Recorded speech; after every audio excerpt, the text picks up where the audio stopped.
Саламатсыздар ма көрермендерім? Тершеңдік дертке жата ма? Бүгінгі видеом осы сұраққа жауап болмақ. Алдымен денсаулыққа пайдалы қызықты видеоларымды өткізіп алмас үшін каналыма тіркеліп, лайк басып қойыңыз. Жиі терлейтін адамдарға қиын. Олар тұрақсыз ауа құбылыстары салдарынан суықтап қалулары мүмкін. Сондықтан сақ болу керек. Ал осы тершеңдіктің түпкі сыры неде? Оны дерттеуге бола ма? Әлде ол ағзаның қалыпты күйіне жата ма? Жалпы тері тыныс алатын ағзаға оттегін өткізіп, қажетсіз заттарды шығаратын органға жатады. Ол дененің температурасын қалыпта ұстауда маңызды рөл атқарады.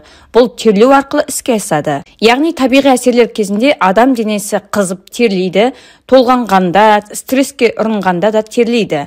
Осы арқылы тері салқындайды. Мұндай тершеңдік ағзаның қалыпты жағдайы саналады. Жалпы тері тыныс алу үшін табиғи матадан тігілген киім кию керек. Аяқ киімде жеңіл, ыңғайлы болғаны дұрыс. Тым ыстық тамақты көп ішпеген, асқа ащы дәмдеуіштерді көп қоспаған жөн. Алкогольдің де дене қызуын арттырып, терлететінін ұмытпау керек. Денені таза ұстап, қажеттілік болса, дезодорант қолданған жөн. Теріні тазартуда тұзды салқын ваннаға 20 минут түссе де жеткілікті. Тері жеңілдеп, тыныстап қалады.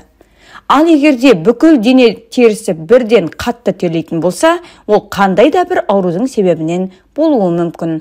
Мұндайда дәрігерге көрініп тексерілген дұрыс. Мысалы, түнде бас, арқа, кеуде терлесе, ол мидағы қан айналымының бұзылуынан болуы мүмкін.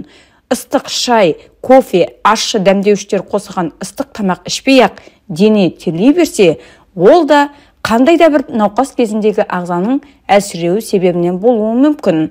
Спортпен жиі айналысатын, осы себептен жиі терлейтін адамдар магний препараттарын қабылдағаны немесе құрамында магнийі мол тағамдарды көбірек пайдаланғаны дұрыс. Себебі термен бірге магний де шығады деп жазады Ауырмаңыз газеті. Ал магний бидай кебегінде, какаода, өніп кеткен бидайда, күнжі тұрығында мол болады. Терлегіштіктің басты себептері мыналар болуы мүмкін: жоғары қан қысымы, семіздік, қант диабеті, қалқанша без ауруы. Бүйрек аурулары кезінде де тершеңдік пайда болуы мүмкін. Яғни бүйрек зәрді бөлуге үлгере алмай жатса, артық сұйықтық тер күйінде теріден шығады. Бұл кезде одан зәр иісі сезіледі. Қысқасы, себепсіз тершеңдік кезінде дәрігерге көрініп, тиісті ем алған абзал.